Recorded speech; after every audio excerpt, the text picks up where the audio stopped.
Kemudahan yang disediakan untuk warga OKU di negara kita Malaysia masih perlu dipertimbangkan untuk ditambah baik, terutamanya di kawasan luar bandar. Mereka yang OKU penglihatan masih memerlukan bantuan orang lain untuk melintas jalan mahupun berjalan-jalan di sekitar pekan kecil, memandangkan kurangnya jubin khas untuk dijadikan panduan oleh mereka yang bertongkat putih ini. Apa pula yang diperlukan mereka ketika berada di tempat awam, termasuk buat yang OKU pendengaran dan yang OKU fizikal, mereka yang bergantung kepada penggunaan kerusi roda? Adakah mereka yang dilahirkan sempurna dapat menyediakan prasarana yang selamat lagi mudah digunakan warga OKU yang mempunyai pelbagai keperluan yang berlainan jenis? Kebolehan berkomunikasi bersama mereka yang OKU pendengaran semakin diberikan perhatian oleh pihak media elektronik di dalam siaran berita dan program bual bicara di stesen masing-masing. Apa lagi yang diperlukan warga OKU yang tidak boleh mendengar ini?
Saya potong kaki disebabkan diabetes hampir setahun.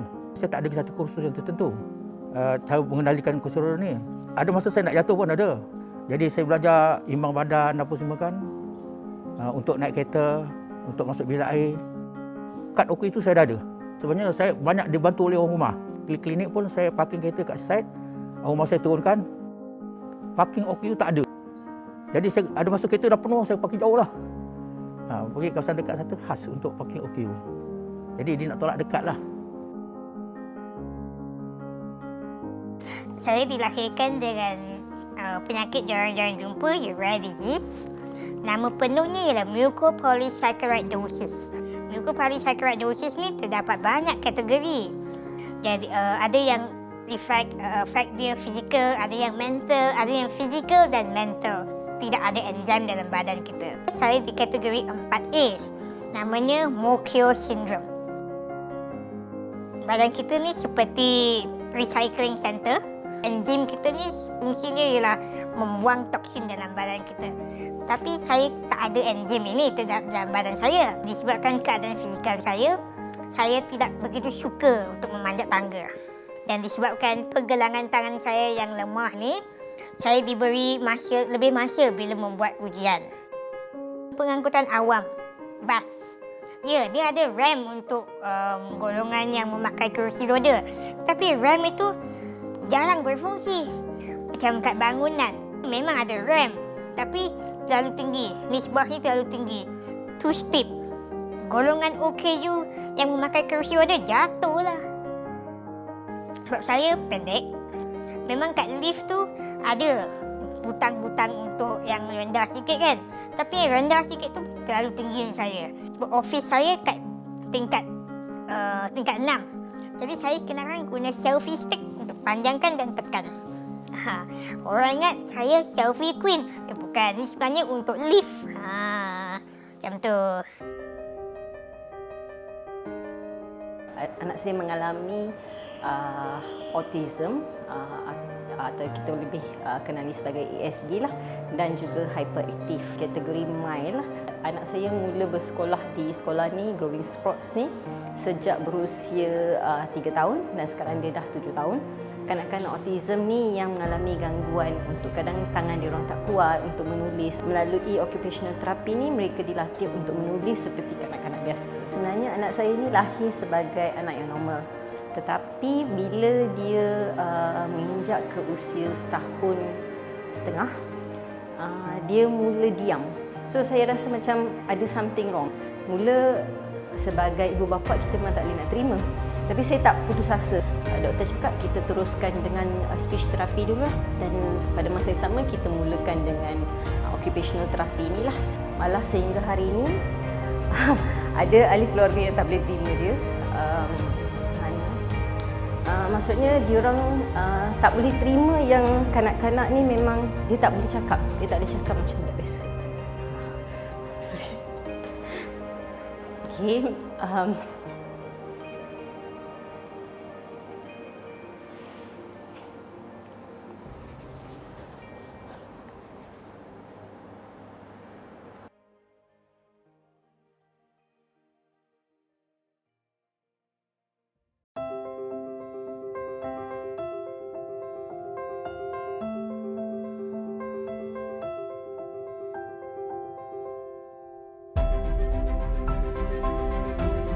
Ramai majikan yang betul tidak yakin lah yang OKU itu boleh bekerja kan, dan tidak faham yang sebenarnya OKU itu boleh bekerja.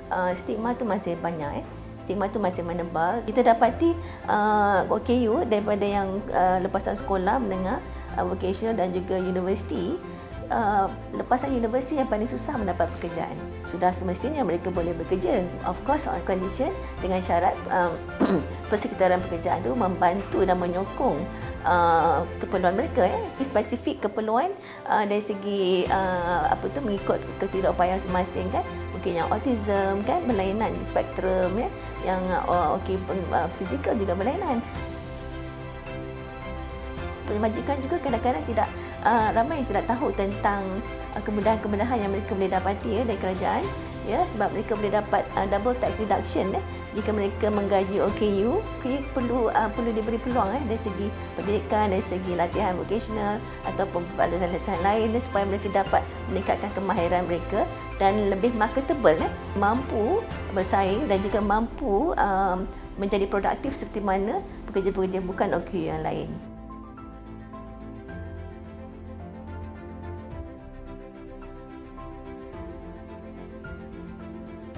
Di antara perkara-perkara yang perlu ditekankan seperti accessible toilet, khasnya untuk OKU berkursi roda, ramp dengan gradient yang betul, dalam Malaysia Standard tulis 1:12.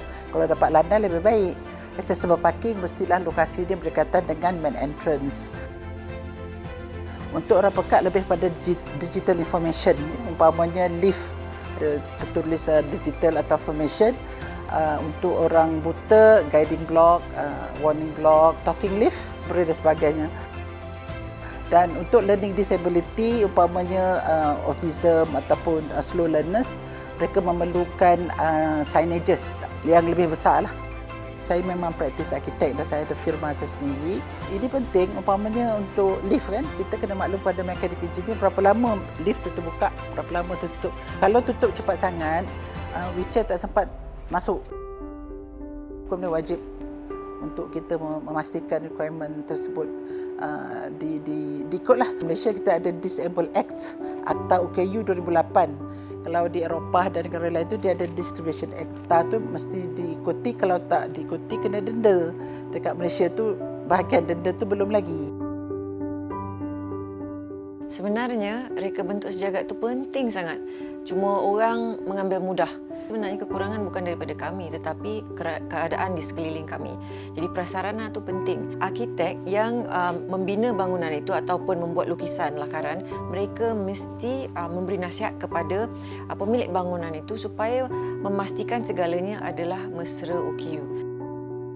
Pemahaman masyarakat terhadap pentingnya kita mengadakan dan menyediakan kemudahan yang mesra OKU bukan sahaja untuk OKU tetapi juga warga emas kerana 2030 Malaysia akan sampai ke negara yang tua.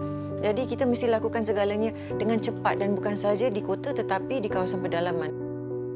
Dari segi pengangkutan, saya tidak boleh naik bas itu kerana ianya tidak mempunyai rem hidrolik. Saya akan transfer daripada kursi roda ke tangga dan saya akan merangkak masuk. Mereka lupa suatu hari nanti kita semua akan menjadi OKU. Sebagai media, kita mesti mewar-warkan kepada umum bahawa ini adalah kategori OKU. Ini adalah keperluan mereka. Kami OKU, kami sebahagian daripada keluarga Malaysia tetapi kami merasakan seperti kami ini adalah anak tiri di dalam sebuah negara yang begitu merdeka. Kami kurang upaya. Kami bukan lain daripada manusia lain sebagai orang kurang upaya tetapi yang kuat usaha. Kami punya kehendak, kami punya naluri sama-sama untuk menjana ke ekonomi negara.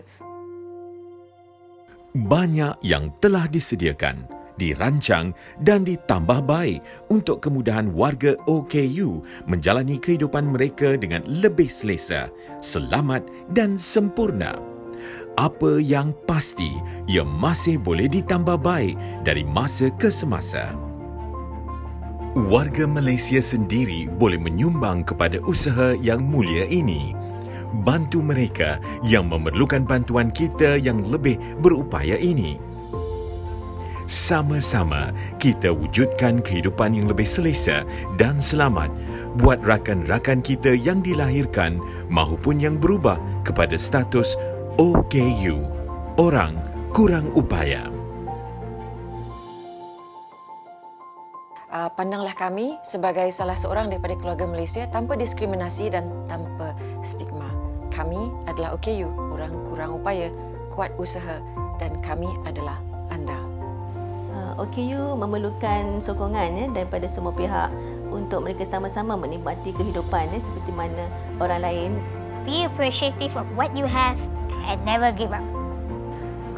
Autism ni sebenarnya dia bukan mental. Budak autism ni dia genius. Dia sebenarnya dia punya kebijakan dia di aspek lain. Menyediakan kemudahan untuk golongan orang kurang upaya seperti berkursi roda, pekak, buta, bertongkat dan lain-lainnya adalah wajib daripada pandangan Islam.